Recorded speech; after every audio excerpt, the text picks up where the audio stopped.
Today, July 15th, 2016, one of the biggest political debates in the United States is about race, specifically the Black Lives Matter movement. African Americans feel as though they are mistreated and oppressed. This is not a new issue. Flashback about 2 centuries to the 1800s. Slavery was prevalent in America, and blacks were treated as though they weren't human beings. Flash forward 100 years. Blacks have finally been freed, but with this freedom doesn't come equal treatment. The KKK has emerged as a group that is killing black people for zero reason. 50 years after that, Martin Luther King takes charge in the civil rights movement as a result of the horrid treatment of African Americans. More than a decade later arrives the 1980s. Segregation is finally illegal, and blacks are told they now 100% have equal rights. In this decade, rap music emerged, and in rap music, African Americans revealed the harsh reality of their current ongoing mistreatment. You are now about to witness the strength of street knowledge. In the 80s, both MTV and CDs came onto the music scene. Performers, specifically in the genre of rap, used this sudden surge in music popularity to their advantage. In addition to lyrical self-glorification, rap was also used as a form of social protest.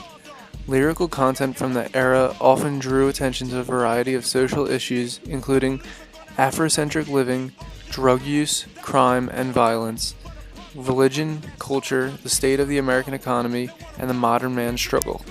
Conscious and political hip-hop tracks of the time were a response to the effects of American capitalism and former President Reagan's conservative political economy.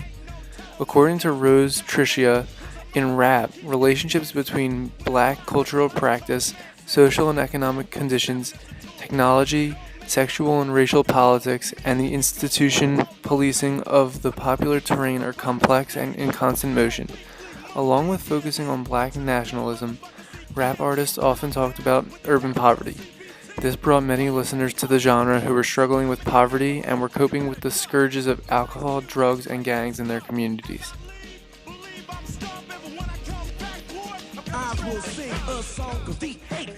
One of the first rap groups that were popular in the 1980s was Grandmaster Flash and the Furious Five. The group was formed in the South Bronx of New York City in 1979. Grandmaster Flash was the group's DJ, while the Furious Five, composed of rappers Cowboy, Kid Creole, Nelly Mel, Raheem, and Mr. Ness aka Scorpio, rapped over his beats. The group produced what Rolling Stone magazine has called the greatest hip-hop song of all time, The Message. It was the first rap song to express the truth about American modern city life through rap's rhythmic and vocal force. They set the standard for gangsta rap, and their effect is clearly seen in many popular artists and groups to come after them. They felt the need to relay their message of their reality of mistreatment and prejudice that they still faced. In 1986, in Compton, California, another group called NWA formed. NWA consisted of Dr. Dre, Eazy-E, Ice Cube, DJ Yella, and MC Ren. The group caused all types of controversy with their frequent use of the N-word, ridicule of law enforcement, and lyrics about violence and drugs in their music. NWA's music resulted in the founding of the subgenre of gangsta rap.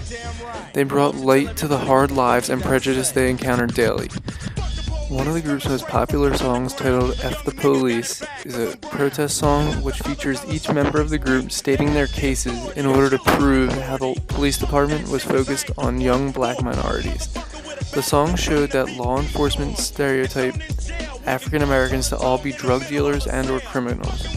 One of the first lines of the song features rapper Ice Cube proclaiming, "Fuck the police coming straight from the underground. A young nigga got it bad 'cause I'm brown. And not the other color, so police think they have the authority to kill a minority." He was clearly expressing that law enforcement treated him differently strictly due to the color of his skin. In the following clip from an interview in 1989, Ice Cube is stating how the group got a lot of flack for their lyrics. We got a lot of flack, on the song we say about the police, We ain't talking about all police, man, but there's bad police out there. A lot of people pretend that these kind of police brutality and stuff like that don't happen in their city.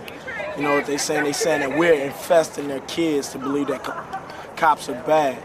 And we just tell the truth, and it goes for, damn near every city, In the 2015 biopic about the group, rapper Ice Cube illustrates just what the group was making music Their about. songs, they glamorize the lifestyle of gangs, guns, drugs. Our art is a reflection of our reality. What you see when you go outside your door? This is a powerful response, expressing that this violence is something they face every day, and with their music they are bringing it to the public eye. A third group to protest their treatment during this time was Public Enemy. Public Enemy's most influential song, Fight the Power, came out at the time of urban poverty. The song speaks up to the government, proclaiming that people in the ghetto have freedom of speech and rights like every other American. One line in the song,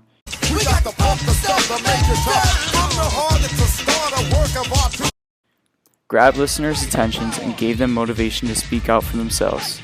The group's bass player, Brian Hardgrove, has said of the song's message, "Law enforcement is necessary. As a species, we haven't evolved past needing that. Fight the Power is not about fighting authority. It's not that at all. It's about fighting abuse of power." Fight the Power opens with Public Enemy member Chuck D roaring 1989. His lyrics declare an African-American perspective in the first verse as he addresses the brothers and sisters who are swinging while I'm singing, giving what you gettin'. In addressing race, the lyrics dismiss the liberal notion of racial equality and the dynamic of transcending one's circumstances as it pertains to his group of people.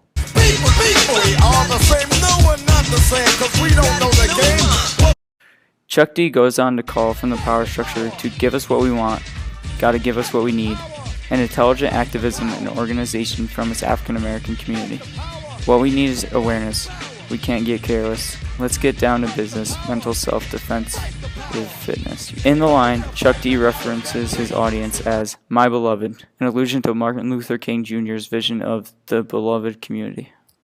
Overall, the messages that these groups were trying to bring forth is that lower-class citizens, specifically African Americans, are often mistreated and it needs to be stopped.